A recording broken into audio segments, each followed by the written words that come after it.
नमस्कार स्टूडेंट्स, आपका अपने चैनल पे स्वागत और अभिनंदन है। आज का हमारा महत्वपूर्ण कंटेंट महाराणा प्रताप, जो कि 1572 में शासक बनते हैं और 1597 तक मेवाड़ के शासक रहते हैं। महाराणा प्रताप एक वीर योद्धा जो कभी भी मुगलों की अधीनता स्वीकार नहीं करने वाले शासक रहे हैं। तो इनका हम देखते हैं कि किस माँ की कोख से इस वीर योद्धा ने जन्म लिया और कहाँ पे जन्म लिया। तो इनका जन्म 9 मई 1540 को कुंभलगढ़ दुर्ग में होता है। कुंभलगढ़ दुर्ग जो राजसमंद में है। माता इनकी जवंताबाई थी और इनका महाराणा प्रताप का उपनाम था वो कीका था। राज्याभिषेक इनका गोगुंदा की पहाड़ियों में होता है। राणा प्रताप को उत्तराधिकार में अकबर जैसा शत्रु और मेवाड़ का पूरी तरह से उजड़ा राज्य प्राप्त हुआ था। आरंभ में अकबर ने राणा प्रताप के पास 4 दूत भेजे। तो इन दूतों का क्रम कंपटीशन में पूछ लिया जाता है, बिल्कुल आप याद रखें। तो जो 4 दूत भेजे गए, मंडल भेजे गए, उनको हम देख लेते हैं कौन कौन से थे। तो सबसे पहले भेजे गए जलाल खां, जो भेजे गए नवंबर 1572 में, मान सिंह जून 1573 में, और 1573 में ही सितंबर के महीने में भगवंत दास, और दिसंबर के महीने में 1573 में ही गए टोडरमल। तो 1973 में जून से लेकर दिसंबर तक 3 अभियान चले। एक अभियान चला नवंबर 1572 में। तो आप इनके लिए कीवर्ड बना लें। तो इसके लिए आप बना सकते हैं JMBD। जे से जलाल खां, M से मान सिंह, B से भगवंत दास और D से टोडरमल। बढ़ते हैं नेक्स्ट महत्वपूर्ण पॉइंट की ओर। किंतु राणा प्रताप ने अकबर की अधीनता स्वीकार नहीं की। ये चारों जो दूत मंडल भेजे गए, इनकी बात महाराणा प्रताप ने स्वीकार नहीं की। ये अकबर की अधीनता के लिए गए थे कि आप अकबर की अधीनता को स्वीकार कर लें, लेकिन महाराणा प्रताप ने इनकी बात को स्वीकार नहीं किया। अतः 18 जून 1576 को हल्दी घाटी का युद्ध होता है और हल्दी घाटी का युद्ध 21 जून 1576 को मुगल सेना और मेवाड़ सेना के बीच होता है। तो मुगल सेना की तरफ से थे मान सिंह और आसफ खां, तो मेवाड़ सेना की तरफ से राणा प्रताप और हाकिम खां सूर। आरंभ में युद्ध का पलड़ा मेवाड़ के पक्ष में रहा। अकबर के आने की अफवाह ने मुगल सेना को जोश दिया और मुगल पक्ष जो युद्ध था वो मुगल पक्ष में चला गया। युद्ध बीदा झाला ने राणा प्रताप युद्ध में बीदा झाला, जो कि राणा प्रताप की जान बचाते हैं। इस युद्ध में प्रत्यक्षदर्शी लेखक अब्दुल कादिर बुंदाइनी ने अपनी पुस्तक मुंतवखल अल तवारीख में इस युद्ध को गोगुंदा का युद्ध कहा। ये महत्वपूर्ण फैक्ट है कि किस इतिहासकार ने इस युद्ध को गोगुंदा का युद्ध कहा। तो ये युद्ध कहा बुंदाइनी ने। अकबर के नवरत्न अबुल फजल ने अपनी पुस्तक आईने अकबरी में से खमनोर का युद्ध कहा है।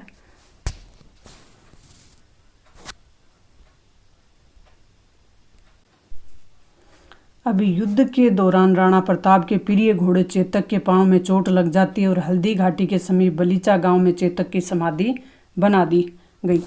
पाली के भामाशाह ने 20 लाख स्वर्ण मुद्राएं महाराणा प्रताप को भेंट की, जिससे मेवाड़ की अर्थव्यवस्था में सुधार हुआ और राणा प्रताप ने मुगलों से युद्ध जारी रखा। दिवेर का युद्ध 1582 में लड़ा गया और इस युद्ध में राणा प्रताप के पुत्र अमर सिंह ने महत्वपूर्ण भूमिका अदा की। मेवाड़ का मैराथन युद्ध कहा जाता है ये, और ये युद्ध मैराथन का युद्ध कहने वाले हैं कर्नल जेम्स टोड।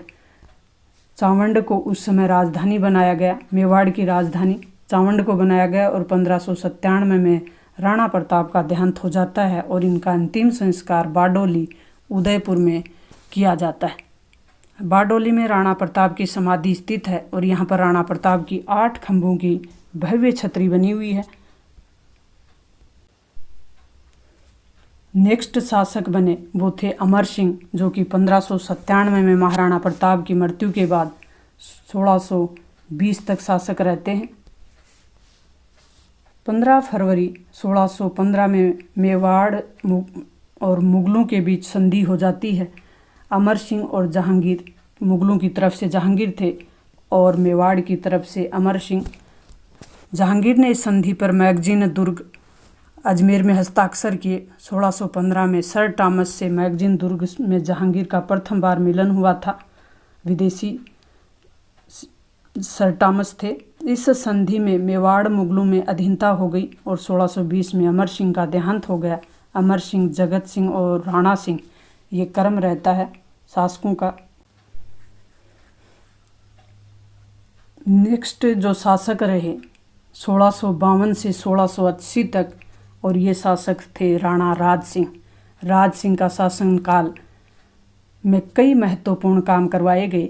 तो राज सिंह के शासनकाल की महत्वपूर्ण उपलब्धियों को हम देख लेते हैं कि औरंगजेब को इन्होंने 3 बार पराजित किया।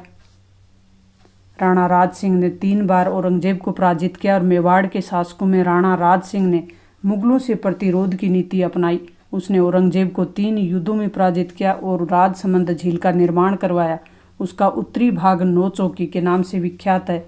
यहीं पर राज प्रशस्ति के नाम से विख्यात लेख अंकित है, जो कि संसार की सबसे बड़ी प्रशस्ति है। राज सिंह के समय चित्रकला, जो कि नाथ द्वारा शैली है, इसका विकास हुआ और नाथ द्वारा शैली पे हम विस्तार से शैली का वीडियो बनाया हुआ है और नाथ द्वारा शैली पे एक सेपरेट वीडियो बना देंगे। एक शैली किस प्रकार की शैली है, ये किसके लिए प्रसिद्ध है, तो थोड़ा सा हम देख लेते हैं कि नाथ द्वारा जो शैली है उसमें किस प्रकार के चित्र हैं। तो नाथ द्वारा शैली, इस शैली की प्रमुख विशेषता ये है कि इसमें श्री कृष्ण की बाल लीलाओं का चित्रण किया हुआ है। और राणा राज सिंह का एक सेनापति चूड़ावत सरदार रतन सिंह था। उनका विवाह हाड़ा रानी सहल कंवर से हुआ था।